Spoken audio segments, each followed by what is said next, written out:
सृष्टि में जल की पवित्रता और प्रवाह का संतुलन बिगड़ गया था। नदियां अपनी चमक खो चुकी थीं और जल स्रोतों की शुद्धता कम होती जा रही थी। जीवन शक्ति कमजोर पड़ने लगी, जिससे पेड़ों की हरियाली मुरझा गई और प्राणियों के चेहरों पर चिंता की लकीरें उभर आईं। ब्रह्मा और विष्णु ने सृष्टि की बिगड़ती दशा को देखा तो वे गहरे विचार में डूब गए। हमें ऐसी शक्ति चाहिए जो जल की पवित्रता और प्रवाह को पुनर्जीवित कर सके। केवल महादेव ही इस संकट का समाधान कर सकते हैं। चलो उन्हें प्रार्थना करते हैं। दोनों देवता ध्यानपूर्वक भगवान शिव के पास गए, उनकी शक्ति और करुणा में विश्वास रखते हुए। भगवान शिव गहन ध्यान में बैठे थे। उनकी जटाएं हिम से ढकी थीं और उनके चारों ओर दिव्य ऊर्जा की तरंगें फैल रही थीं। उनकी तपस्या इतनी प्रबल थी कि आसमान में बिजली की हल्की चमक और पृथ्वी पर कंपन महसूस हो रहा था।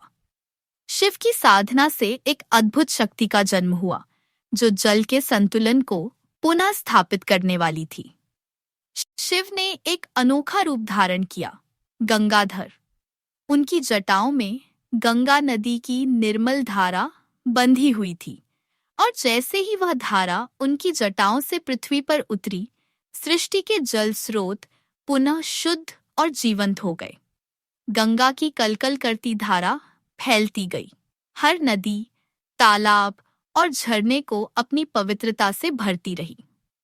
गंगाधर रूप में शिव सृष्टि में भ्रमण करने लगे। उनकी उपस्थिति से जल की शक्ति हर कण में समा गई। पेड़ों में हरितिमा लौट आई, पक्षी गीत गाने लगे और जीवों के चेहरों पर प्रसन्नता छा गई।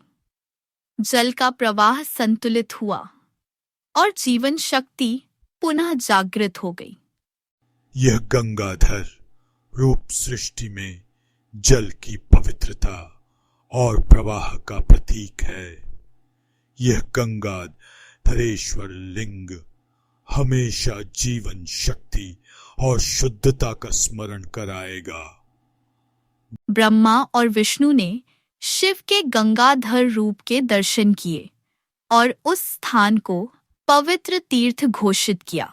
धीरे धीरे गंगाधरेश्वर लिंग का पूजन आरंभ हुआ, जहां भक्त शिव की जल शक्ति और जीवनदायिनी ऊर्जा की आराधना करते हैं।